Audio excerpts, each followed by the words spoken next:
Bon, vendredi, les pirates, les pirates que je kiffe, hein, les pirates, c'est la team, la famille de cette chaîne, c'est-à-dire c'est des personnes qui ont envie de se remettre en cause, qui ont compris que quand on est ensemble depuis 5, 10, 15, 20 ans, eh bien, si on nous dit tout d'un coup, je t'aime plus, je veux divorcer, je veux me séparer, c'est sûrement probabilistiquement assez importante parce que votre conjoint est en crise existentielle, qui traverse une crise, tout le monde traverse des crises existentielles plus ou moins fortes, évidemment. Et la plupart des personnes qui se séparent, c'est parce que le conjoint qui n'est pas en crise, lui, ne gère pas très bien, commet des interdits, etc. Donc je vous explique ça dans les vidéos tous les jours, comment comprendre grâce aux compétences sociales, grâce au détachement émotionnel, grâce à la dépendance affective que vous allez éliminer, comment pouvoir récupérer votre conjoint quand il sera sorti de sa crise. À ce propos, vous avez une vidéo tous les jours et vous avez un live par semaine. Et le live, c'est vendredi, c'est ce soir, c'est à 19h. On va parler de la formation qui est sortie cette semaine, qui s'appelle Sortir de sa dépendance affective et savoir se détacher émotionnellement. C'est une formation très longue de 5 heures, et un peu plus d'ailleurs, 5 heures et un peu plus, avec 2 fichiers de neurohypnose, parce que j'ai regroupé 2 formations qui existaient déjà, qui se ressemblaient. Donc vous avez plus de 5 heures du coup de fonctionnement, et j'ai rajouté évidemment des fichiers que j'ai créés pour vous cette semaine. Donc ça, on en parle ce soir à 19h. Je vous rappelle que c'est le coaching et les formations qui vous permettent de comprendre, oui, mais surtout de mettre en application, de comment faire les vidéos et les lives, et c'est vous expliquer pourquoi. Et vous avez surtout la grinta, l'énergie fabuleuse de cette team, cette famille qui est en descriptif de cette vidéo. Vous vous encouragez dès que vous avez un moment de up, un moment où vous êtes bien, vous allez encourager les autres pirates. Et quand vous vous sentez mal, vous écrivez sur une feuille de papier, vous écrivez avec votre menotte, avec votre mimine, celle-ci.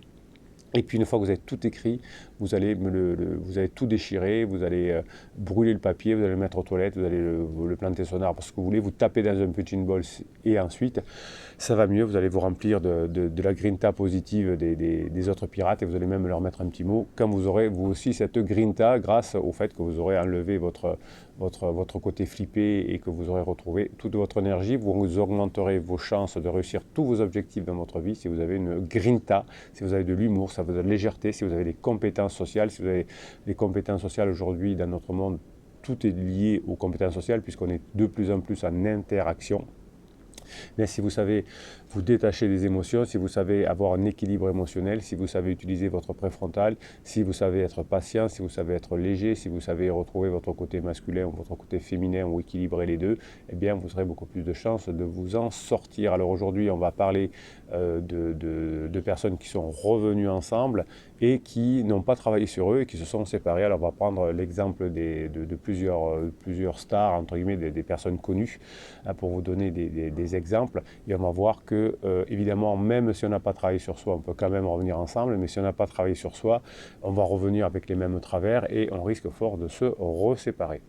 Alors on va prendre des personnalités du monde public, évidemment, comme ça c'est plus simple, on n'abîme personne, on met personne mal à l'aise, ni même Pierre et Marie, parce que vous savez Pierre et Marie, chaque fois que je vous donnais des exemples de personnes qui reviennent ensemble, je les appelle Pierre ou Marie, parce que comme ça il n'y a pas de risque qu'ils soient vus par le conjoint, etc., qui disent qu'est-ce qui s'est passé, bon, donc on fait de façon anonyme ici. Alors, Elizabeth Taylor et Richard Burton sont des personnes qui ont défrayé l'actualité en leur sens. Ils étaient tous les deux mariés lorsqu'ils se sont rencontrés sur un tournage de Cléopâtre. Ils se sont mis ensemble et ils se sont séparés. Voilà. Donc, ils se sont séparés, ce qui est normal puisqu'ils étaient c'était certainement des pansements. Ensuite, ils ont divorcé. Ensuite, ils se sont remis ensemble quelques années après et ils ont divorcé à nouveau en 1976. Donc vous voyez qu'au fil des temps, la première rencontre c'était 1964. Ils se sont mariés, ils ont divorcé, ils se sont remis ensemble et ils ont redivorcé parce qu'ils n'avaient pas fait le choix finalement de travailler sur eux. Donc à partir du moment où il y en a un sur les deux qui sait conduire une voiture, il y a moins de chances de tomber dans le ravin. Hein. S'il n'y en a aucun des deux qui connaît le code de la route et qui sait pas conduire la voiture, aucun des deux ne sait conduire la voiture, il y a des chances que ça aille dans le ravin aussi, évidemment. Donc pour un couple, c'est pareil. Si on sait comment ça fonctionne, vous avez une formation qui s'appelle préparer la phase 4 du couple, c'est-à-dire comprendre les règles de fonctionnement du couple, eh bien, il y a des chances que vous puissiez récupérer votre couple. L'avantage de la formation que je viens de citer, dont je viens de parler, je sais pas, dont je viens de parler, c'est qu'elle vous permet immédiatement, même pendant la phase plateau, ou même pendant la phase d'alarme, la première, la plus difficile, où la personne a un sentiment d'urgence et veut tout balancer, veut vous divorcer rapidement, veut vendre la maison, etc. Même pendant cette période-là, vous pouvez commencer à vous préparer à la phase suivante. Deuxième exemple, Pamela Anderson et Rick Salomon. Pamela a épousé son ami de longue date, Rick Salomon, à Los Angeles. Voilà, donc c'était... Et puis 2 mois plus tard, eh oui, on était amis, et quand on est amis, quand on a été pendant longtemps en friend zone, comme on dit, peut-être que Pamela avait un problème de cœur à ce moment-là. Rick a sûrement pu séduire Pamela, ils se sont mariés, ils ont divorcé 2 mois après. Donc vous savez que la friend zone, c'est qu'en début de relation, hein, c'est-à-dire que votre conjoint, alors c'est plus les femmes d'ailleurs qui mettent les personnes en friend zone, alors les hommes aussi, hein, mais plus les hommes, c'est-à-dire que ça se passe bien entre nous, mais il manque quelque chose pour devenir amant, pour avoir une consommation sexuelle, ou alors une consommation sexuelle, elle a été faite en fin de soirée, voilà, et la personne s'aperçoit que non, c'est pas possible, et donc vous allez être friendzoné, c'est-à-dire que vous allez mettre en zone amie. En revanche, quand on a été ensemble pendant 5, 10, 15, 20 ans, ne croyez pas les coachs ou les psys qui peuvent dire vous pouvez être ami maintenant avec un conjoint. Non, si vous redevenez ami, vous redeviendrez intime ensuite. Vous aurez, en tout cas, à moins d'être un boulet ou une boulette importante, vous aurez toutes les chances d'y arriver. Donc 2 mois après, le mariage du couple est annulé. Pamela retrouve son ex-mari, voilà, Tommy Lee, c'est-à-dire que c'est allé mal avec Tommy Lee, elle va mal, elle se trouve un confident, Rick Salomon, elle épouse, 2 mois après, elle redivorce, et elle reprend son ancien mari. Et malheureusement, Tommy Lee et Pamela n'avaient sûrement pas travaillé entre-temps, donc ils se sont reséparés.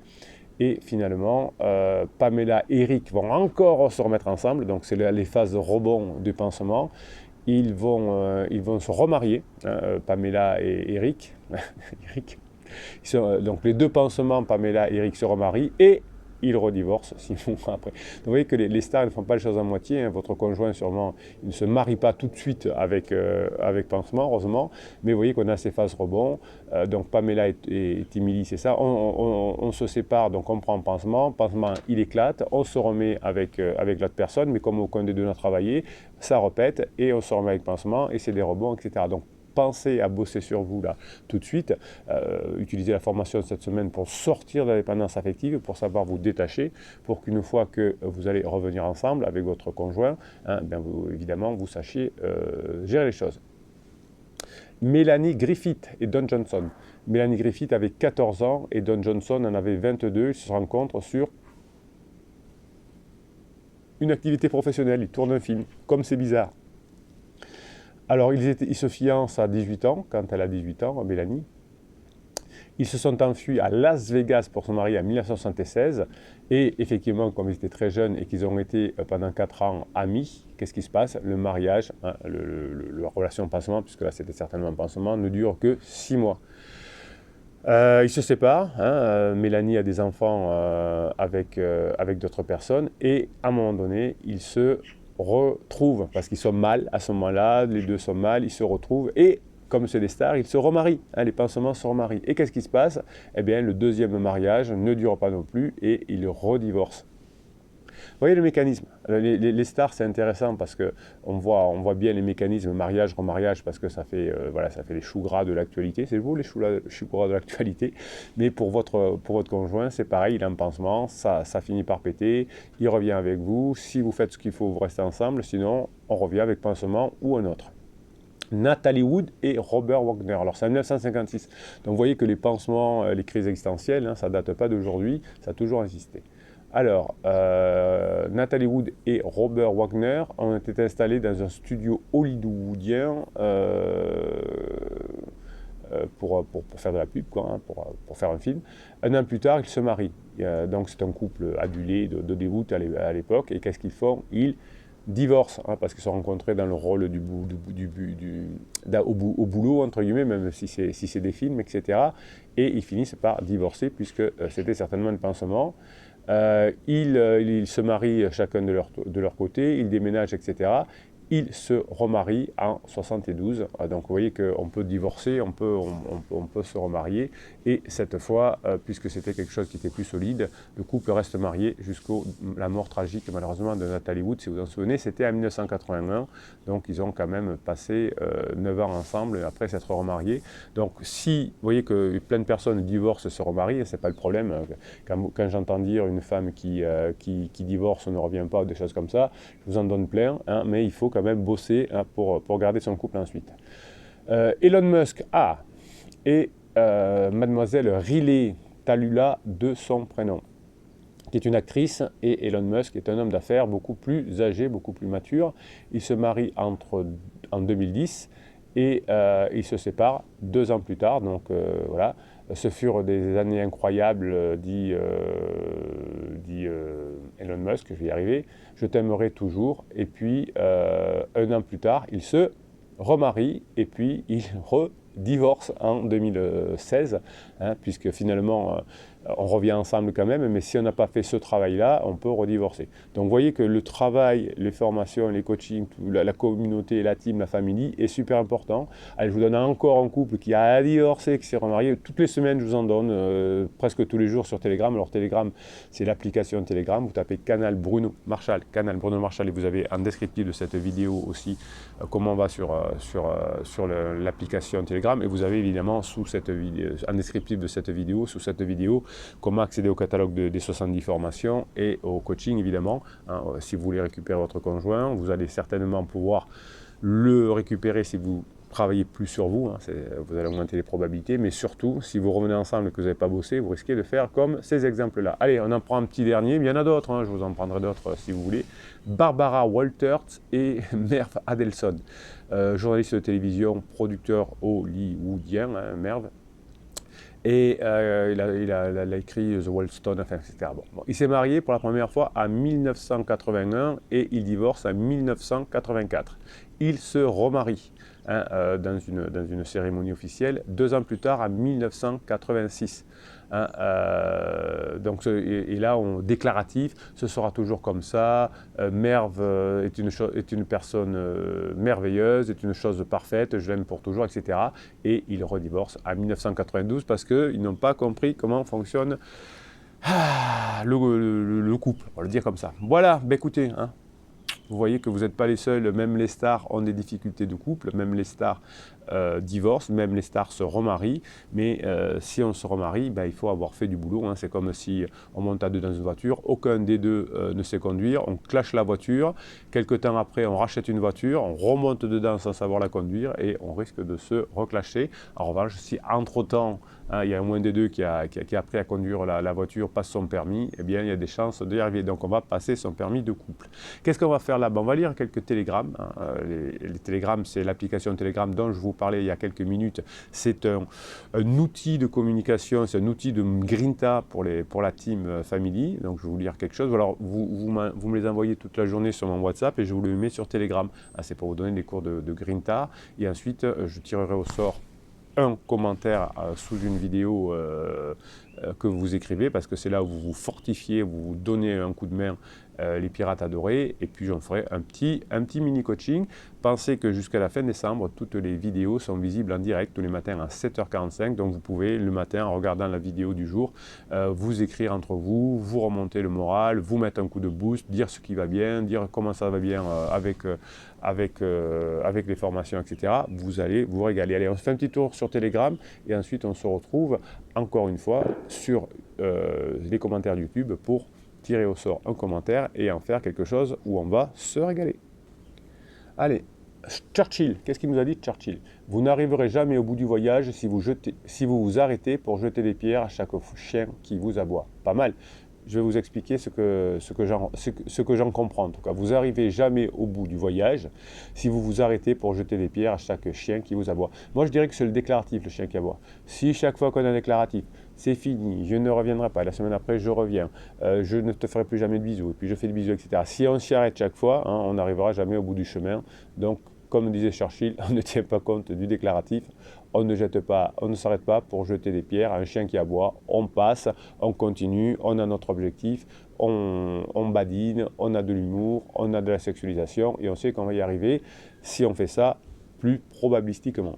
Un jour, tu regarderas en arrière et tu réaliseras que tu t'es trop inquiété pour des choses qui ne valaient même pas la peine.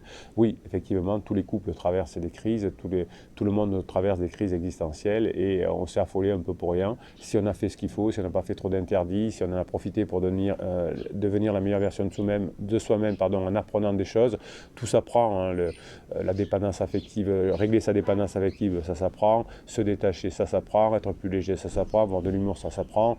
Être une femme fatale, ça s'apprend. Être un homme séduisant, ça s'apprend, maîtriser ses émotions, tout s'apprend. Parfois, les gens prétendent que vous êtes une mauvaise personne pour ne pas se sentir coupable des choses qu'ils vous ont faites. Oui, ça c'est vrai. Hein, il y a un proverbe qui dit aussi, quand on veut tuer son chien, on dit qu'il a la rage. Donc quand vos conjoints sont en crise, qui sont mal à l'aise et qui pensent, qui cherchent une raison pour leur mal-être et que se disent mais quand même il y a 3 ans il a dit ça ou elle a dit ça, eh bien c'est qu'on projette sur vous le malheur. À vous de faire attention, de ne pas trop en tenir compte. Allez, on en dit une dernière. Si un jour tu n'as plus la force d'avancer, hein, les pirates vous soutiendront. Si un jour tu n'as plus la force d'avancer, regarde derrière toi, tu as affronté tellement de choses dans le passé, ce serait du gâchis d'abandonner maintenant. Oui, hein, vous avez avancé, vous me refaites souvent au bout d'un moment des interdits. C'est arrivé, je lisais un commentaire juste avant cet outil, cette vidéo Bruno, ça, avec l'outil de suivi des coachings, puisque vous savez que quand vous prenez un coaching, vous avez 15 jours de suivi, vous pouvez m'écrire sur mon WhatsApp et je vous réponds dès que j'ai le message. Eh bien, la personne me disait, j'ai fait un interdit, j'ai mis la personne dehors, alors que c'était en train de s'arranger, qu'il y avait juste, mon client était de mauvaise humeur ce jour-là, il n'a pas assez travaillé sur lui. Hein. Vous savez que si c'est comme pour un régime, si pendant 3 semaines vous arrêtez de faire le régime, vous allez reprendre le poids, vous allez refaire du yo-yo. Quand on fait un régime, ou quand on arrête de boire de l'alcool, c'est toujours. Hein, on s'y tient, on s'y prépare. Si vous rebuvez un verre d'alcool, vous risquez de replonger. Eh bien là aussi, si vous arrêtez de travailler pendant la crise de votre conjoint, eh bien il y a des chances que vous n'y arrivez plus. Allez, on va se tirer un petit message là-dessous sous les commentaires YouTube. Alors pas sur cette vidéo, parce que par définition, quand je la tourne, je n'ai pas encore les commentaires, mais sur une vidéo précédente. Allez, on y va avec Reine des Neiges. Ouais, Reine des Neiges, c'est la saison. Vous voyez derrière moi, il y a encore une rose, regardez, hop. Oh, trop bien là le doigt. Il y a une rose là encore, j'en ai plusieurs là, mais vous voyez, il n'y a plus trop de feuilles, il y a juste des persistants. Mais vous voyez quand hop, on le refait, il y a encore des roses. C'est trop bien, je suis prêt pour présenter la météo. Là, il y a des roses. Bonjour à tous, je ne me reconnais pas vu la patience que j'ai déployée depuis bientôt 8 mois. Eh bien oui, vous ne vous reconnaissez pas parce qu'avant vous ne saviez pas faire, et maintenant vous savez faire. Nous sommes dans la phase plateau, donc la phase plateau c'est après la phase d'alarme, c'est les 6 premiers mois où on ne veut rien savoir, on veut rien entendre, on veut faire un silence radio quand on est en crise, etc. Nous sommes dans la phase plateau avec des moments en famille très câlins et très sexe. Ça me plaît ça. Malgré tout, il rentre tous les soirs dormir dans son studio et il me dit qu'il n'est pas encore prêt. Et oui, c'est le principe de la phase plateau. Donc, plus vous allez passer du plaisir ensemble, moins on aura envie de vous quitter, Reine des Neiges. Il souhaite rester seul, il me dit vouloir réfléchir. Oui, effectivement, en crise, on ne sait pas où on en est, on ne prend pas de décision. S'il n'y a pas de propulsion, il n'y a pas de décision. S'il y a des décisions, c'est que sans vous rendre compte, vous avez fait de propulsion. Des fois, quand vous êtes un bébé pirate en coaching, vous dites pourtant, Bruno, je n'ai pas fait de propulsion, racontez-moi. Et vous avez fait des interdits, vous ne le saviez pas. Vous savez qu'il y a toujours les 4 étapes de la formation. Hein. La première étape, c'est je ne sais pas que je ne sais pas. Ensuite, je sais que je ne sais pas, mais je ne peux pas l'appliquer encore. Je n'arrive pas à maîtriser mes émotions. Ensuite, j'arrive à maîtriser mes émotions, mais ça me demande un effort. Et ensuite, la 4e étape, je le fais sans me rendre compte. C'est partout si vous apprenez une langue étrangère, c'est la même chose. Au départ, je ne sais pas que je ne sais pas parler anglais, je ne sais même pas que ça existe. Ensuite, on me parle anglais, je vois que je ne suis pas capable de le parler. Ensuite, j'y arrive, mais ça me demande un effort. Et ensuite, je suis bilingue et je ne me rends plus compte. Je lui dis que je le soutiens, que je le comprends. Ouais, mais ça c'est un peu lourdette, hein. Ça veut dire que vous parlez de votre couple. Parlez plutôt de choses légères. Évitez de parler de votre couple. Donc là, vous voyez que Reine des Neiges fait un interdit sans s'en rendre compte. Bah, ça illustre ce qu'on vient de dire. Apparemment, ça lui fait du bien de le savoir. Ouais, apparemment, alors on n'en sait rien. Mais dites-moi ce qui se passe. J'avoue être la tête dans le guidon, ne pas savoir analyser. Ben, vous parlez encore comme vous êtes en dépendance affective, au lieu de le laisser faire sa crise honnête, vous parlez, ah oui, mais je te comprends, je te soutiens. Ben, si vous dites, oui, mais en ce moment, je ne me sens pas bien, plutôt que vous dire, ah, je te comprends, je te soutiens. Oh, moi aussi, la nuit dernière, je ne sais pas ce qui s'est passé, il devait y avoir un rat dans la maison, je n'ai pas réussi à dormir, je me suis réveillé, puis j'ai fait un rêve, alors, et, voilà, et vous racontez des trucs. Voilà. Pas oh mais je te comprends mon chéri, tu vas pas bien, tu sais je suis là, je te soutiens. Donc ça c'est la relation parent-enfant. Voilà, une petite idée, hein, je sais pas sûr, enfin je connais Reine des Neiges, puisqu'on a... mais il y a un petit truc comme ça, hein. Revenez une femme et moi maman. Chrysalide, qu'est-ce qu'elle dit? Je me reconnais parfaitement dans ton commentaire. Oui, alors l'avantage des pirates, c'est que vous vous comprenez parce que toutes les histoires se ressemblent. Ça doit vous rassurer, vous dire ah, mais moi aussi j'en suis là, moi aussi il me fait pareil. Mon conjoint a pris un appartement, il dort tous les soirs, mais il passe du temps à la maison, en famille, quasi tous les jours. Vous voyez que vous êtes, plus vous allez, pendant la phase plateau, plus vous allez être agréable. Si vous ne l'avez pas mis dehors, évidemment, hein, si vous lui dites tu rentres plus dans la maison, non. Si vous ne le faites pas en silence radio, eh bien ça s'arrange, vous voyez. Cela demande beaucoup de patience. Vous avez une formation sur la patience. Je vais peut-être vous la rééditer, tiens, cette formation sur la patience. Profitez du moment où il n'est pas là pour se ressourcer. Très bien, hein, pendant que la personne est en down, vous continuez à améliorer vos compétences sociales, hein, vous continuez à travailler sur votre affectivité, on va dire. Les crisés ont besoin de prendre des distances avec leur famille pendant leur crise. Oui, ben, il y a des moments down, surtout quand on est un bonhomme, on a besoin de rentrer dans sa caverne, comme on dit. Voilà, c'est comme ça. Il est avec vous souvent, il entretient sa relation avec toi par des câlins, j'en rêve, et du sexe. Voilà, donc pour Chrysalide, ben, il n'y a pas encore le sexe. Pour Reine des Neiges, il y a déjà du sexe. Vous voyez que vous êtes à des niveaux différents. Ils sont complètement perdus. Oui, pendant les crises, on est complètement perdu. Si vous ne mettez pas de propulsion, on ne va pas partir parce qu'on n'a pas de boussole en général. Laissez-lui le temps de se reconnecter. Ce n'est qu'une question de temps et de confiance. Garde confiance. Ben, ça, c'est un excellent conseil. Patricia, il faut juste comprendre que c'est long, d'où la patience nécessaire et un travail sur toi pour que tu deviennes une évidence. Cherche à mettre un peu d'humour dans tes réponses. Ah, pareil que moi. Et à son déclaratif, ah, pareil, pour ne pas rester dans la lourdeur. Ah, pareil. Vous voyez que les pirates les plus avancés, finalement, hein, vous avez compris le système. Alors, après, souvent, vous demandez des... On va le faire comme ça. Des hacks, hein, des techniques, des méthodes. Qu'est-ce que je réponds s'il dit ça? Prenez toujours plutôt une philosophie. Hein. Vous avez compris comment fonctionne la crise existentielle de votre conjoint. Vous savez que si vous faites ce qu'il faut, vous serez à la faire ensemble à nouveau. C'est un marathon. C'est pas grave si vous ne dites pas au mot près une réponse. Voilà. Prenez en tête, dans votre tête, je mets de la légèreté, je me surprends, je me surprends et je passe des moments avec mon conjoint. C'est là que vous y arriverez. Bon, bah écoutez les pirates adorés, je vous laisse aller vaquer dans votre journée. On se retrouve ce soir à 19 h pour le live sur cette formation qui est sortie cette semaine. Le détachement émotionnel, savoir se détacher et sortir de sa dépendance affective. On va se régaler ce soir à 19 h. Je vous souhaite la journée que vous méritez.